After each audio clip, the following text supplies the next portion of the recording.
Welcome to Pushing Up Lilies. I'm your host, Julie Mattson. Pushing Up Lilies is a weekly true crime podcast with spine-tingling, unusual, and terrifyingly true stories from my perspective as a forensic death investigator and a sexual assault nurse examiner. Do I have some stories for you? Are you ready? Hey guys, trying to get back to normal since filming the blocks in Tulsa a couple of weeks ago. I'm still amazed at the number of friends that I met there, the people that I connected with, and we're actually planning a reunion already. We have a weekly Zoom call together where we can talk, and we also have a Facebook group. So it's kind of cool just to connect with like-minded people. That's been really exciting. But I was off from the medical examiner's office yesterday, feeling a little under the weather, going back into the office today. So I hope that everyone is good to me. I know that we have been really, really busy, and behind the scenes, we do a lot of paperwork, a lot of phone calls, a lot of follow-ups. We reach out to doctors' offices for medical records, and we review those records. And we get a lot of calls from funeral homes saying that families have not made arrangements yet, or calls from the medical examiner's office saying that a funeral home hasn't picked a body up yet. It's just kind of troubleshooting all day long. During the day, at any given time, there's normally 5 of us in the office, and I'm not going to lie, sometimes we're all on a phone line. Our office is fairly busy, but we're small compared to like Dallas and Houston. And having worked in both of those offices, I can say that the caseload is much lighter, and I love it. It's perfect. It's such a great group of people. The job, again, is amazing. I mean, if you love this kind of thing, then you would love the job. And I know when I tell people what I do for a living, everyone's always like, oh, that was my calling. That's my dream job. I wish I had done that. And I'm just going to tell you, it is not too late. I mean, occasionally medical examiners' offices may hire part-time, especially if you're a nurse. You're good at reviewing medical records. You're knowledgeable about medications. That's a big part of what this job is. Speaking of nurses, I ran across a case that happened on the 22nd, and it's kind of horrifying. I know back when I worked in the ER, we had our days where, those crazy people would come in and you were kind of scared of them, but you felt somewhat safe still. Like when inmates would spit on the nurses and occasionally you'd get a grumpy person who had dementia that might try to bite you or something like that, but it wasn't near as violent and aggressive as people have become these days. This case happened in Pennsylvania, and it was at UPMC Memorial Hospital. A man, apparently armed with a pistol and carrying zip ties, entered the ICU at the hospital and took staff members hostage. Now, he was eventually killed by the police in a shootout that also left an officer dead. 3 workers, a doctor, a nurse, and a custodian, and 2 other officers were also all shot and wounded in this attack, and a 4th person was injured because they fell. So my guess would be that they were trying to get away or something like that and fell and somehow got hurt. Now, Diogenes Archangel Ortiz, who was 49, was holding this female staff member at gunpoint. Prior to doing that, he bound her hands with zip ties. Now, Ortiz had previous contact with the hospital's ICU earlier during the week. Apparently, his wife had been diagnosed with an illness, we're not sure what, and was not given a good prognosis and was on a vent. It's unknown if she's still alive or not, but he intentionally targeted the workers there in the ICU for whatever reason, because I don't know if she had still been hospitalized there or what, but she was at one time. Now, the officer who died was identified as Andrew Duarte of the Westboro PD. He joined the police there in 2022 after 5 years with the Denver Police Department, and he was highly regarded for his work.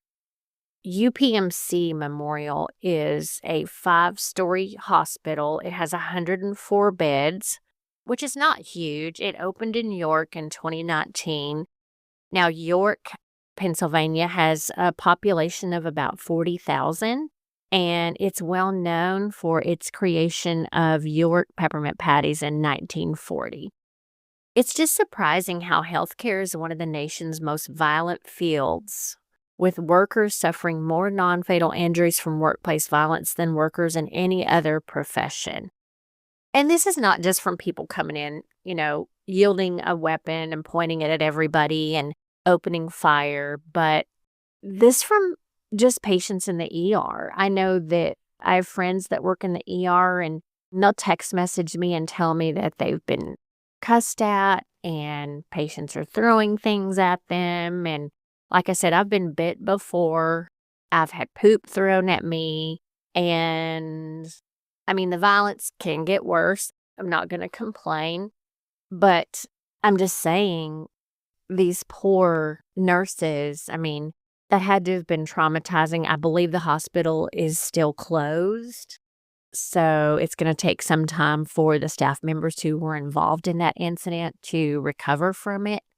I'd have PTSD. If someone came in and pointed a gun at me, I feel like I probably already have it just from the minor issues that I had to deal with when I worked there, but that's absolutely crazy. I just cannot imagine. And I guess the risk is always there, that people aren't always given a good prognosis. And many times, family's going to blame staff. And I don't know, it's so sad. Now, on another note, I did find another story that I wanted to cover today. And this one kind of outrages me. I know that in a lot of my content has been about people who were jailed and then let out on parole and then continued to commit crimes. This is kind of one of those cases that could turn into a very similar situation. Now, this man was institutionalized. He confessed to the murder of a homeless man in Connecticut in 2011. Now, in that case, he killed this victim and ate his body parts in a cemetery. He was granted a conditionalized release. Now, I do not understand this, and tell me if I'm wrong. I feel like if you've murdered and eaten a person, your chances of rehabilitation are probably not very good. And if you're schizophrenic like him and you require medications to keep from hearing voices that tell you to do things like kill people and eat them, that you probably don't need to be walking around in public. I know I dang sure don't want you living next door to me or next door to my child. You should not be allowed to walk around the grocery store with people. But Tyree Smith was granted a conditional release by the Nutmeg State Psychiatric Security Review Board this last Friday on the 21st. This would allow him to leave the Connecticut Valley Hospital in Middletown. Now, he will remain under supervision, and he will continue to receive mental health services, thank God. But his doctor actually said that the cannibal killer has rehabilitated, and he's taking medications to help with psychosis in the voices in his head. What if he's discharged and he runs out of medication? He can't find a job because he's schizophrenic and he's a felon. And he doesn't have any money, and he stops taking his medication, and he starts hearing voices again and is psychotic and starts killing. Now, it surprises me with statistics like they are of people being released and then recommitting violent crimes that they're even considering this. Now, the doctor actually stated that this guy is a joy and is considered a support to other people, and that he's a calming presence for other patients in the institution. Well, that's nice. He's calm when he's medicated. So let's turn him loose and run the risk of him being unmedicated and see how he acts. He denies visual hallucinations today, and he denies the desire to harm others or himself. Again, today. But others, and this is kind of where I fall in, contest that he should remain in a hospital and he should be watched closely.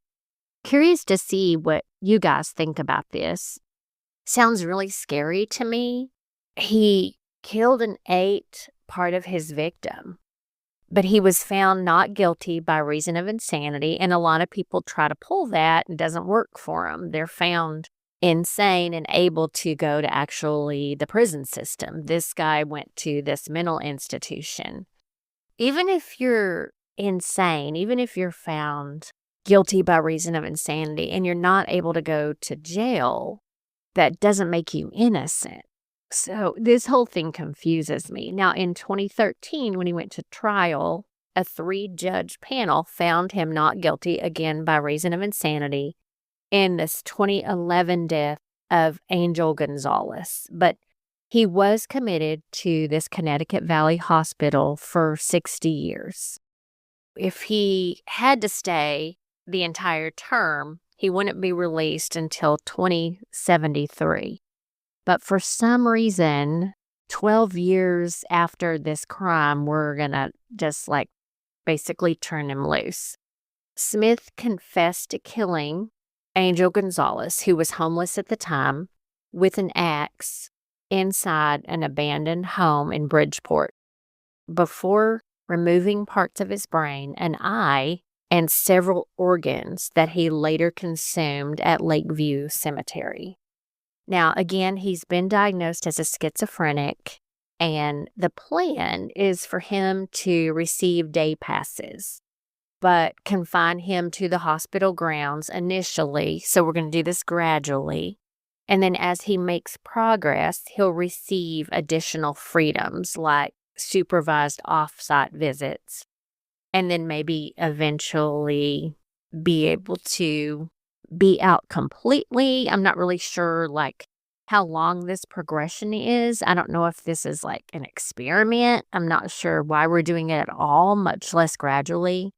But Smith's cousin, Nicole Rabb, testified that the day before Smith killed his victim, he came to her house and ranted about Greek gods and wanting to get blood on his hands. The next day, he showed up at her house again, covered in blood and holding a weapon. He gave her the gory details, so he actually disclosed exactly what happened. He told her that he killed the victim with an axe, that he ate the victim's organs while drinking sake, saying that he finally got the blood that he wanted. Smith also told his cousin that the eye tasted like an oyster.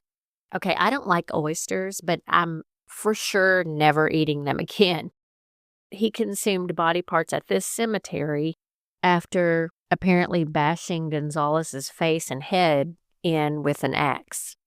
Less than a month after the killing, Smith was treated and released from St. Vincent's Medical Center's Behavioral Health Services in Westport after being discovered in a pharmacy bleeding from his wrist, which he slashed with a box cutter. And this was before they knew that he committed the crime. He had been at this behavioral center because apparently he tried to commit suicide with this box cutter. He was eventually discharged from that institution, and then he returned to Florida, which was where he was arrested on January 23rd of 2012. I'd like to hear y'all's thoughts on this. I'm not okay with the idea of him roaming the streets, and I understand that they're wanting to do it gradually and that they probably feel like he's rehabilitated. Again, he's medicated. I don't know. I mean, I'm curious to see what your thoughts are. I personally would not be okay with this. I just think that there's some things that you can't rehabilitate from. I think murdering a person with an axe and then eating part of them is something that is just going to be really hard to bounce back from. I can't imagine. It's hard for me to believe that this person is able to be rehabilitated. And we've seen it so many times where people are released and, they've been great in prison. They were good. So they get out on good behavior. They become ministers and they minister to other inmates. They are able to work and they do well. But I feel like it's all just a ploy to get out early and commit crimes. I don't know. I know that, again, I think I told y'all that I did my psych rotation in nursing school at a forensic mental hospital. It was so interesting, but I can't imagine anybody that I met at that facility ever walking the streets again. And I mean, I know I got to sit and talk to them, sit like right next to them and talk to them. And I couldn't imagine any of them ever just living in the world that we live in again after the crimes that they committed. I mean, one guy had killed his entire family and burned the house down. Another guy had actually eaten a guy's eyeballs. I don't know. I mean, I just don't think there's a way to be normal after that. And if being normal, quote unquote normal, requires that you take medications every day and requires that you be a reliable person that has a job and makes money to get your medications and is responsible enough to take them every day, that's a lot to put on somebody who has a history of schizophrenia and murder. I think you're giving them way too long of a leash, I guess would be the best way to say it. But yeah, surely give me your input on this one. I would definitely like to see what your thoughts are. If you know somebody who's been rehabilitated after committing murder or committing a major crime, who has gone to prison and then been released and are living a somewhat normal life now, I'd love to hear about it.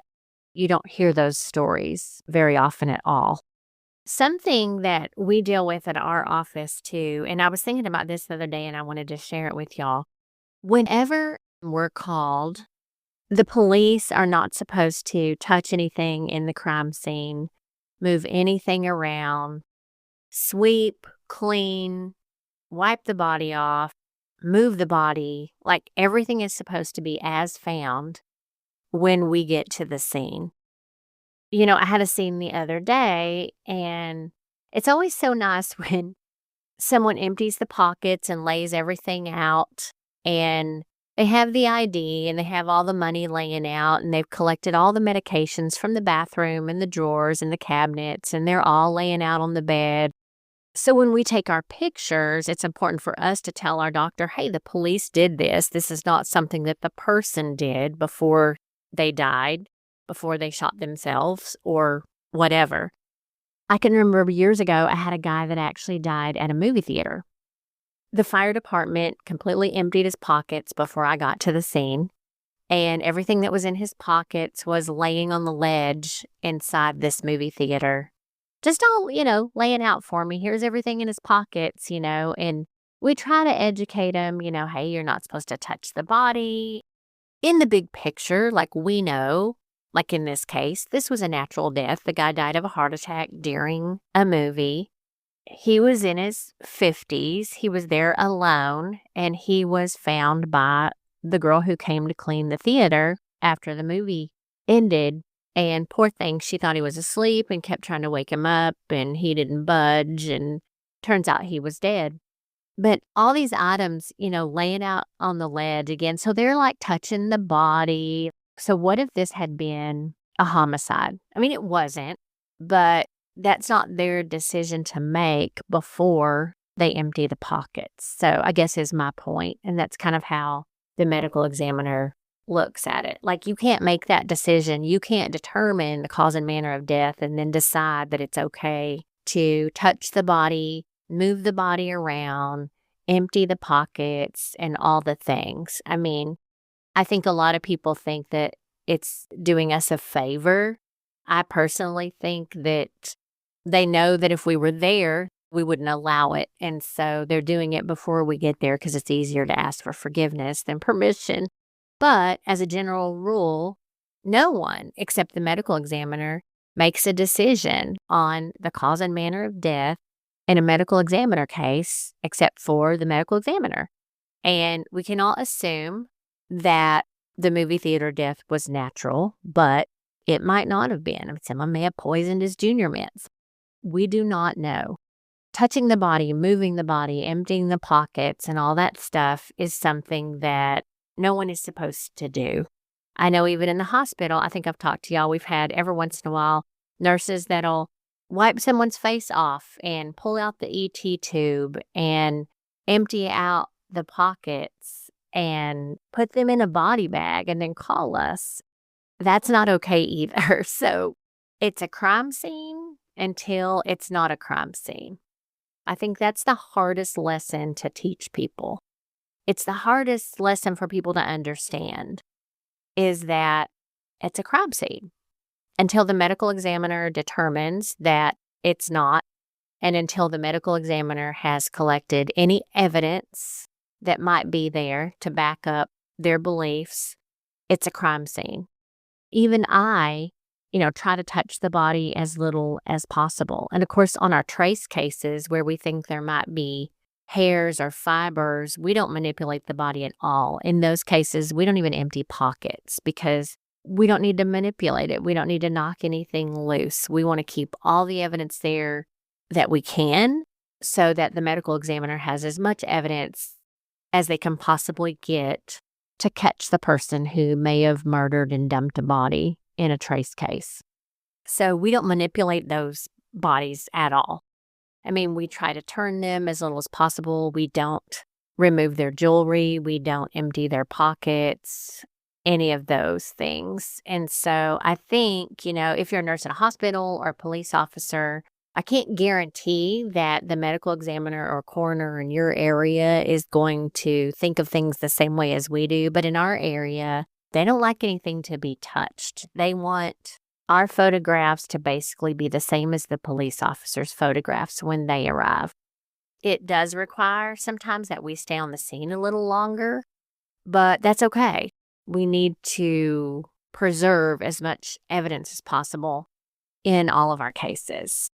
Anyway, just my soapbox there for a minute. I love to educate, and I know if you work in the ER, it's important to know that until the medical examiner clears a case or releases a case, it's not okay to wipe off a body or remove any medical interventions just because you could possibly be removing evidence. I have had them bag the hands and bag the body on a homicide victim. Again, those are decisions that the investigator makes on scene, and those rules are pretty much regulated by the medical examiner. Anyway, I am kind of looking forward to going into work, not feeling my best yet, but I think I'm going to survive.